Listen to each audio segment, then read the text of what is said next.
Très bien, merci beaucoup, messieurs les journalistes. Je m'appelle Joseph Kiambia Vanga Lumumba, mais je suis très connu par la majorité de mes compatriotes par l'appellation de l'honorable Lumumba, parce que je suis un acteur politique. Voilà ce que je peux présenter d'une manière un peu générale. Je suis un acteur politique qui rêve de grandes ambitions pour notre patrie. Je suis parmi les descendants politiques de Patrice Emery Lumumba, mais aussi de Joseph Kasavubu. Donc tout le monde qui s'est battu pour les biens de la République, je les adopte dans ma mentalité. Mais aussi, je suis maintenant originaire de la province du Congo central, mais cela n'empêche, je rêve comment le pays peut se développer dans les années à venir. Donc j'ai une grande ambition pour notre pays. Merci beaucoup, monsieur Joseph Kiambia Vanga Lumumba. Pourquoi seulement Lumumba? Très bien. Non, écoutez, vous savez que Lumumba, c'est un modèle pour nous. Il faut comprendre aussi que en 1960, avant 60, j'avais mon grand-père qui était l'oncle de ma mère, qui a vécu ensemble avec Lumumba. Il y a même aussi mon oncle qui vient de décéder tout à l'heure, il y a aussi là un mois depuis que nous venons de l'enterrer. Lui aussi était le camarade de Patrice Lumumba. Ils ont travaillé ensemble. Alors, revenons maintenant pour celui qui était mon grand-père, parce que celui qui vient de décéder était mon oncle. Mon grand-père était huissier dans la société de Pollard, où Patrice Emery Lumumba, qui est mon modèle, mon idole, mon exemplaire, était cadre. Il collaborait très bien avec mon grand-père. Il a rendu de très bons loyaux services à mon grand-père. Il aidait beaucoup mon grand-père. C'est à ce titre, mon grand-père, après la mort de Patrice Lumumba, mon grand-père aussi est rentré au village après quelques années. Il est venu siéger au village. Et c'est comme cela qu'il dira qu'écoutez, non, avec tout ce que Lumumba me faisait lorsque j'étais ensemble avec lui au service, il faudrait qu'il y ait quelqu'un qui s'appellerait Lumumba. Donc pour lui, c'était en guise de reconnaissance. Et donc, Kiambia Vanga en Kikongo signifie qu'est-ce que je fais du mal? Nina Sala Yamabe, Lumumba. Donc, pour mon grand-père, qu'est-ce que Lumumba aurait pu faire du mal pour l'avoir fait ce qu'on l'a fait là? Donc, c'est ça la signification de mon nom, Kiambia Vanga Lumumba. Ma bénini Lumumba Sala, Poba Sala Indenge Basala Kiwana. J'espère que tu as compris. Donc, c'est mon grand-père qui me l'avait donné en guise de reconnaissance de Patrice Lumumba, mais aussi pour lui, Lumumba n'aurait pu faire du mal pour l'avoir fait ce qu'on l'a fait là. Merci beaucoup, monsieur Lumumba. Est-ce que nous pouvons connaître actuellement là, votre profil? Non, mon profil, c'est que je suis dans la politique. Je suis en train de me battre. J'étais d'abord candidat pour les élections de 2018. Je n'ai pas pu gagner le siège parce que, avec un peu de certaines difficultés que j'étais confronté, mais pour le moment, je reste un acteur politique, je continue à travailler, mais nous envisageons avec d'autres compatriotes de larguer sur le terrain un nouveau parti politique. J'espère que lors de sa sortie officielle, nous allons vous faire l'appel pour que vous puissiez couvrir. Donc, je suis un homme politique pour le moment et je le reste et je le resterai jusqu'à ma mort. Et donc, voilà ce que je peux vous dire. Donc, j'ai fait la politique, je me prépare pour les élections de 2023. J'en appelle aussi aux autres camarades de me venir aussi à côté parce que nous devons maintenant créer une nouvelle classe politique pour diriger ce pays dans les années à venir. Vous êtes de quel parti, M. Lumumba? À l'époque, j'étais membre d'un parti politique dénommé ARC, Alliance pour le renouveau du Congo. J'ai aussi dirigé le G7, qui est le regroupement de 7 partis politiques. Mais après les élections, après tout ce qu'il y a eu, bon, la situation a essayé un peu de booster. Et donc pour le moment, je suis un acteur politique extra-parlementaire indépendant. Mais d'ici là, j'aurai un parti politique dont je suis le cofondateur. Bientôt, ça va se lancer sur terre. Donc pour le moment, je n'ai pas vraiment un parti politique auquel je peux vous présenter. Mais bientôt, j'aurai un parti parce que nous sommes dans un laboratoire, nous sommes en train de créer, nous sommes presque arrivés à la fin et bientôt, mon parti politique va sortir. Monsieur Lumumba, vous pouvez nous parler clairement de votre projet par rapport à la République démocratique du Congo? Très bien. Je rêve beaucoup de choses. Vous savez que parmi tous les pays du monde ou de la planète Terre que Dieu a créé, je ne vois pas le pays que Dieu a créé avec un bon cœur plus que la RDC. La République démocratique du Congo, nous vivons un paradoxe très honteux et difficile à expliquer. Un pays potentiellement riche, avec plus de 80 millions d'hectares de terres arables, avec d'espaces auxquels on peut faire de l'élevage, l'agriculture. Nous avons des lacs et rivières inondés avec des poissons, mais la population congolaise, c'est la population la plus malheureuse de la planète. Et c'est inacceptable. C'est pourquoi, moi, en tant que Congolais, nationaliste,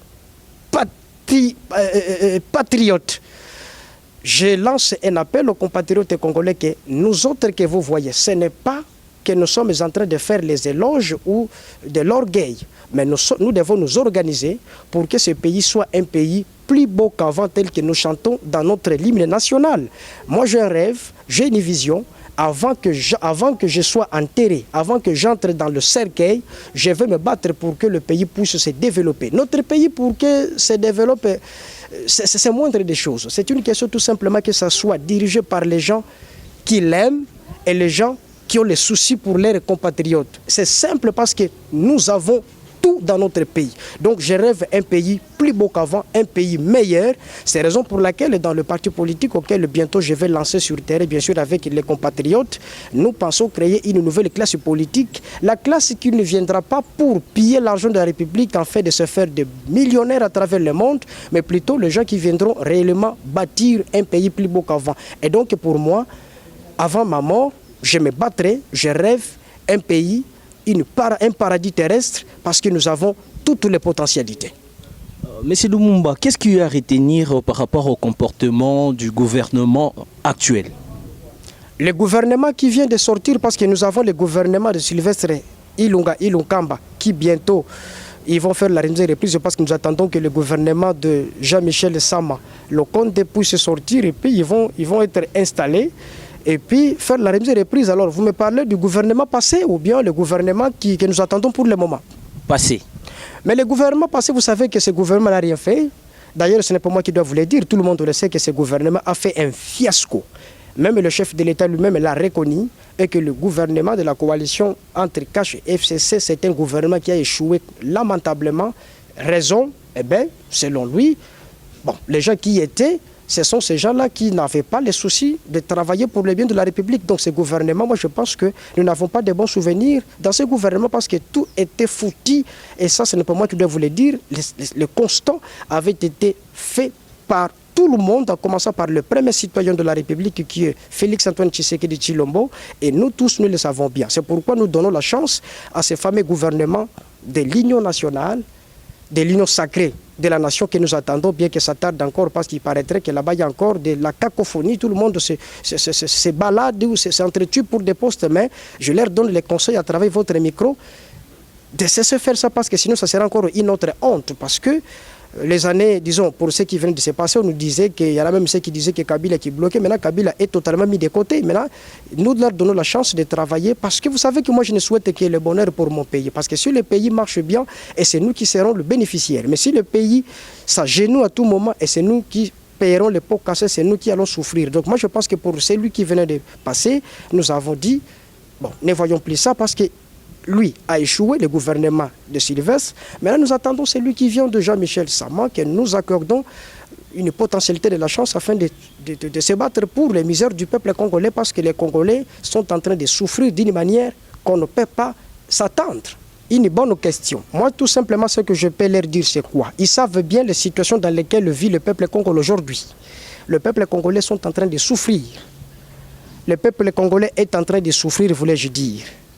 Vous savez que j'ai comme l'impression que nous sommes l'unique au monde où nous empruntons le pain. Et le matin, vous empruntez le pain, le soir, vous ne savez pas comment vous allez payer les 200 francs d'autrui. Et ça, ce n'est pas normal. Donc, la misère du peuple congolais a atteint un niveau bizarre, un niveau aigu. Et ces misères sont artificielles. Ce sont les misères qu'on nous a créées par un groupe d'individus. Ce que je peux leur donner comme conseil, ils savent bien ce qu'ils doivent faire. C'est de se battre pour sortir le peuple congolais dans ces misères artificielles qu'eux-mêmes ont créées. Beaucoup d'entre eux que nous avons, ou peut-être qui seront dans ce gouvernement, ou qui sont sortis dans ce gouvernement. Et donc je leur donne un conseil, qui se battent que pour le bonheur de la population, qui travaillent que pour le bien de notre pays. Et vraiment, ils doivent tout faire parce que ce n'est pas normal d'avoir un pays riche, mais la population, c'est la plus malheureuse de la planète. Donc je leur donne un conseil, nous leur accordons la chance Et donc, nous ne pouvons que les attendre parce que le problème n'est pas démontré, mais le problème, nous les avons beaucoup. Ils savent bien d'abord, je sais qu'ils vont s'attaquer d'abord sur les programmes de social du peuple congolais. Puisque vous m'avez posé encore la question de l'aide prodiguée des consommateurs, je pense que qui ne se tape pas de gauche à droite, la population a besoin à manger, à boire, la vie sociale. Donc ils s'attaquent seulement pour l'agriculture, pêche, élevage. Vous verrez qu'ils vont réussir, mais aussi avec des routes.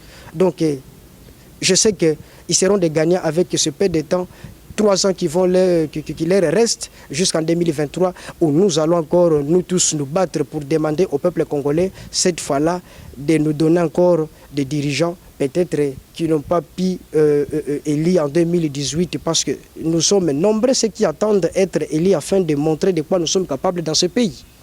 Monsieur Lumumba, est-ce que vous avez quelque chose qu'il a fallu dire et on ne vous a pas donné l'opportunité de dire si vous avez quelque chose? Merci beaucoup. Je sais que moi, quand je commence à réfléchir pour les pays, je peux vous prendre même toute une journée. Mais c'est une bonne question. Non, je demande tout simplement aux compatriotes congolais, surtout les jeunes, parce que c'est vous les jeunes qui êtes l'avenir de ce pays. Bien sûr, moi aussi je suis jeune, mais n'est-ce pas? Réfléchissons. Quittons dans des distractions inutiles en pensant des histoires inutiles. Surtout, cessez d'être des fanatiques de gens qui ne font rien pour notre pays. Réfléchissons, travaillons. Les jeunes aussi, c'est nous qui sommes l'avenir de ce pays. Moi, je pense que si quelqu'un ne travaille pas bien, cessez de lui faire des éloges inutilement, condamnons-les lors des élections prochaines, balayez-les, le remplacer par quelqu'un d'autre. C'est comme ça qu'on doit évoluer. Donc, je demande aux jeunes Congolais de se souder main dans la main, de montrer aux gens que nous sommes capables de pouvoir changer le pays. Et donc, c'était ce que je vais dire. Mais sinon, ce sont de nous distraire pour des distractions inutiles. Parce que vous savez que c'est très triste. Quand je vois chaque année, les jeunes finissent les études supérieures, secondaires, humanitaires, je ne sais pas moi, universitaires ou tout ce que vous voulez, mais ces jeunes ne travaillent pas. Nous sommes l'unique pays au monde où les jeunes sont les jeunes sont en retraite, mais ce n'est que de vieux papas de plus de 90 ans qui travaillent. Tout ça, c'est un problème très dangereux. Alors moi, je pense qu'aujourd'hui, nous devons nous mettre tous ensemble pour voir ce que nous pouvons faire pour que le pays aille de l'avant, mais tout en étant soutenir les valeurs et non des anti-valeurs. Parce que les jeunes aujourd'hui commettent beaucoup d'erreurs. Des fois, ils soutiennent quelqu'un qui est un vrai médiocre, quelqu'un qui est même à la base de ses souffrances, et en laissant quelqu'un qui est mieux placé, qui peut venir les sortir dans le gouffre auquel il est plongé aujourd'hui. Voilà tout ce que je peux dire, messieurs. Mais sinon, le peu que j'avais à vous dire aujourd'hui, les prochains numéros pourront encore réfléchir en long et en large.